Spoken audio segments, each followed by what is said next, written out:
All right, so in this video, we're going to look at indexing polars data frames. So I've got that kind of starter code up, importing pandas and polars.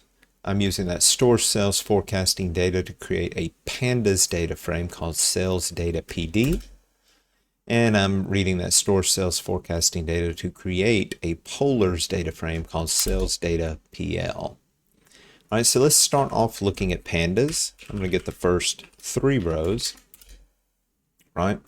And on a polars or a pandas data frame, right, we have both index and column labels, and we can use 2 different ways of accessing data depending on whether or not we want to use, those labels, or we want to use just an absolute position, right? So if I wanted to grab this 11/11/2016, so that's in the second row here, or index position 1, and column ship date, we could either use that .loc.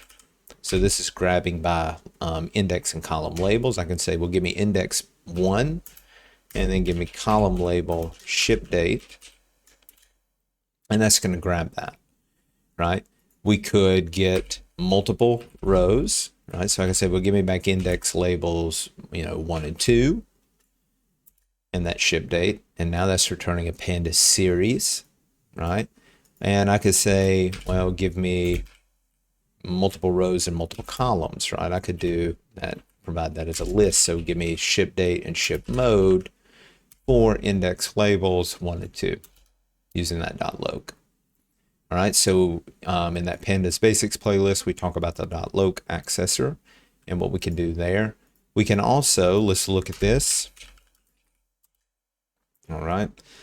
So we can also use the absolute positions along those various axes using the .iloc, right? So the way that it would work is you're going to just grab, I want to get, the first row, right? So that's going to be, think of it as, indexing starting from 0. Of course, it is going to match in this case because pandas, gave it an automatic index starting from 0. But this is actually just saying, okay, well, ignore the index. So what if this was something else? Just give me back, the 0th entry in that, right? So it's returning that. And if I want to get the ship date column, well, think about how we would index across the column. So the row ID would be that position 0, order ID is 1, order date's 2, and ship date is 3. So we could grab it as such. All right. So let's look at polars. So sales data PL. We do not have loc and iloc. We don't have accessors, but you actually can index things in a very, very similar way. You might say, well, how can you do that? We don't have an index. Well, polars will, the way that it allows you to do indexing is it's always assuming that when you're doing things on the rows, it's like an absolute position, right? So if I want to get back this row right here, right, that has that row ID 2, right, well, I can say, well, if I'm thinking about this from Python, we have indexing starting from 0. So that would be the 0, 1 index position. So there's the 1, and then give me back the ship date column. Let's see, got to end my string. I didn't close that single quote, but we can grab that. And we can actually give it multiple, right? So I can say, well, give me back 1 and 2. That's returning a polar series. And then again, we can actually give it a list and do ship mode. So somewhat similar, right? In the sense that we can do this type of indexing. This is just almost like an array is how we're doing it. So whatever we want on the rows is in this first, before that first comma here, and then what we want in the columns. And let's just check if I just give it a list of columns. Yeah, it figures that out and says, oh, well, I found ship date and ship mode in the column, so it was able to give you that back. All right, so that seems to be fairly similar. Although I must say that using polars, I pretty much never do that, and I'm going to show you what I do very shortly as we look at this other indexing method. So if you remember, if we have a pandas data frame, what we could do is we could say, well, things like, okay, well, give me back all the cases where the ship mode is equal to standard class. And the way that we would do that is we would say, okay, well, give me back that series, ship mode, and let's create a comparison, right? So I'm going to do some type of a comparison here. So double equal sign, I want to get that back where that's equal to standard class. All right, that gives me a Boolean series, and I can say, well, okay, well, that's going to be a filter. All right, so now I've got this Boolean series saved as a filter, and then I can just provide that in braces to that data frame to index that accordingly. So in this case, we've got it where it is just standard class. All right, now let's look at this for polars.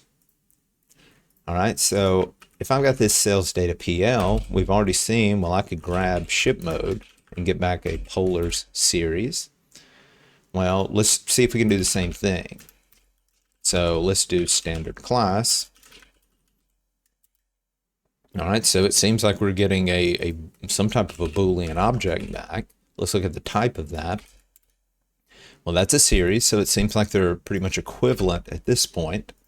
So let's see if we can do that my filter trick and then wrap that.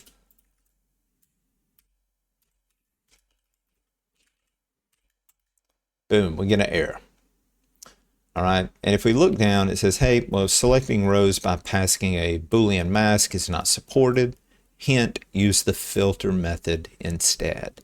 And this is where we're really going to see one of the first differences, besides the fact that Polars data frames still have an index labels between Polars and pandas, right? So this is going to be our first major difference, right? And this is really kind of going to start us down a path of thinking about, well, you know, the difference in writing Polars expressions or Polars code in comparison to pandas. Right, so let's look at that pandas example again. So we might say, well, let's make a filter. And that's going to be sales data PD, where that ship mode is equal to standard class. All right, so we would do this, and then maybe we would say, okay, well, we're going to create this new object that is filtered.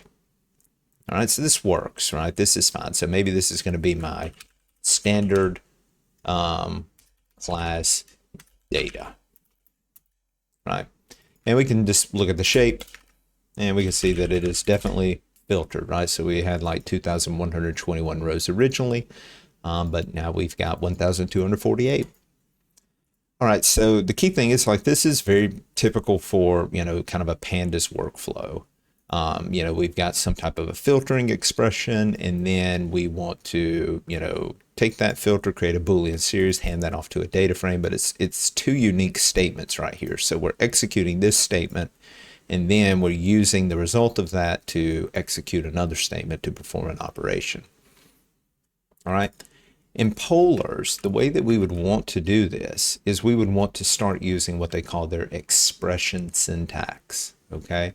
And I'm just going to pull up real quick the documentation. So let me go to new incognito window. Let's look up Polars. All right, and then if you go to their user guide here, let's see. All right, you see right here that it's talking about expressions, right? Let me just, yeah, so those expressions. All right, so they've, you know, really kind of built things around this notion of, you know, expressions, right? So they've got groups of it, you know, basic operators, column selections, functions casting, and so forth. Let's just look at like those basic operations, some of those things that we see in there, some, you know, numerical operations. But one thing that you should note when you're reading this code is usually, like in this case, they're defining this data frame, and then they're kind of doing this, you know, it almost looks like it's kind of chained together. So in this case, we got a select, and then we've got all these little statements that are applied to seemingly kind of one after another within or to that data frame. We look at those column selectors as well, and see, you know, kind of a very similar type of pattern. So selecting, right? So they work off of this type of expression type of syntax. And to me, the code that ends up being a result of that is very much like a functional type of programming code. All right, we're going to see a lot of examples of that. All right, so I've got a data frame, and remember when we got that error, it told us to look into filter. So I'm going to say, okay, well, what is filter? What does it take? Well, it takes in this thing called, predicates, right? So filter the rows in a data frame based on one or more predicate expression.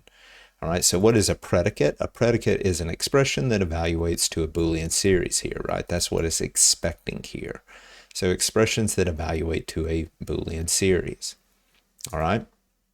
So if we wanted to achieve this same thing, what that would look like in polars is this would be our expression. So we're going to say, okay, well, I'm going to say PL call ship mode. All right. So that's grabbing that column as in, in a manner that allows us to construct that as an expression. Let me just put that right above. All right. So we can see that when I execute this, it gives me back column ship mode. Let's look at the type of this. This is an expression. All right, so we build up expressions. We can use PL call, provide in columns, either a single value or either in a list of values. There's some other ways, but this is how we start building expressions. All right, so I'm going to say, okay, I want where this column equals standard class. All right. Now, when we run this, this executes. So if you notice, we've got 1,248 rows, which is exactly what we have with pandas. Now it's essentially returning a pandas data frame. So if I wanted to further filter this to where it's maybe only, we've got corporate or consumer segments, right? If I wanted to be, okay, well, this segment is consumer, since it's a data frame, filter is defined on a data frame, I can just chain this right on and say, okay, we'll also do it where what was it? Segment equals consumer. All right, so this is first filtering where the ship mode is standard class, then when the segment is equal to consumer. All right, so in this case, I'm using two filter statements, and this is kind of combined in an and fashion. I'm saying, well, it's first got to be standard class and then also filter on consumer. Well, we can actually provide those in one filter statement, right? So if we do it like this with a comma separating, all right? So right now we've got 647. That's what we had with that previous statement. If we run that again, we're going to get exactly the same thing back. So this is saying, okay, well, it's got to be standard class ship mode, consumer segment, all right? So this is how it would apply an and, all right? You could also, if I took both of those expressions and wrapped them in parentheses, all right, I can use the ampersand to do that and condition. So this is going to be equivalent to the code that we had a minute ago. All right, so there's that 647. Right? Well, why would we do this instead of the other way? Well, you probably wouldn't do it for an and condition, but if you wanted to implement a or, you could. So in this case, we could say use the pipe character. And this is going to get things that are either have a ship mode of standard class or a segment of consumer.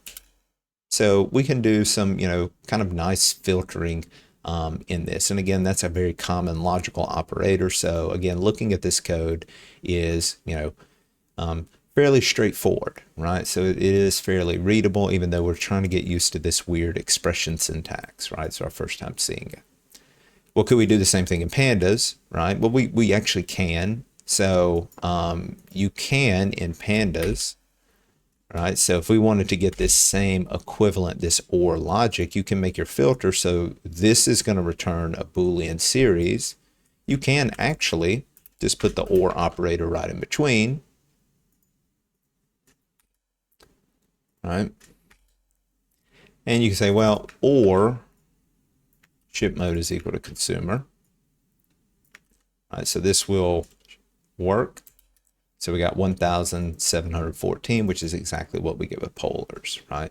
So we definitely can do that. And we can implement the and logic as well, right? And if we had the and down here, we can see that these are both returning basically data frames of the same shape. So you can do them, you know, equivalent. You know, they both allow this.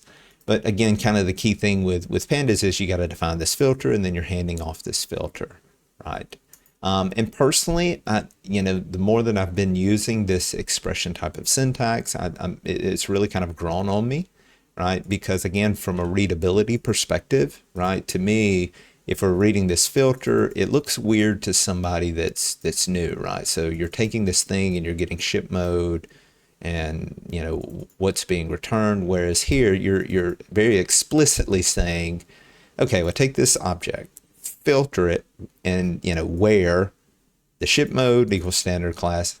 You know, again, you know, opinions are going to differ, but again, this is definitely, to me, it has helped me some as far as readability of my data processing pipelines, because again, once you kind of get used to kind of some of the basic syntactic differences, it is a very readable format, at least in my opinion.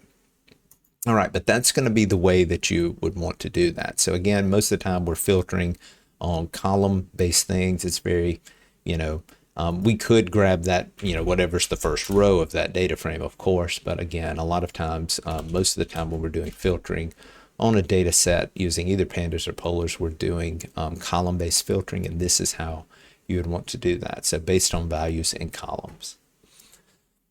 All right, so that is going to conclude this video on indexing polars data frames.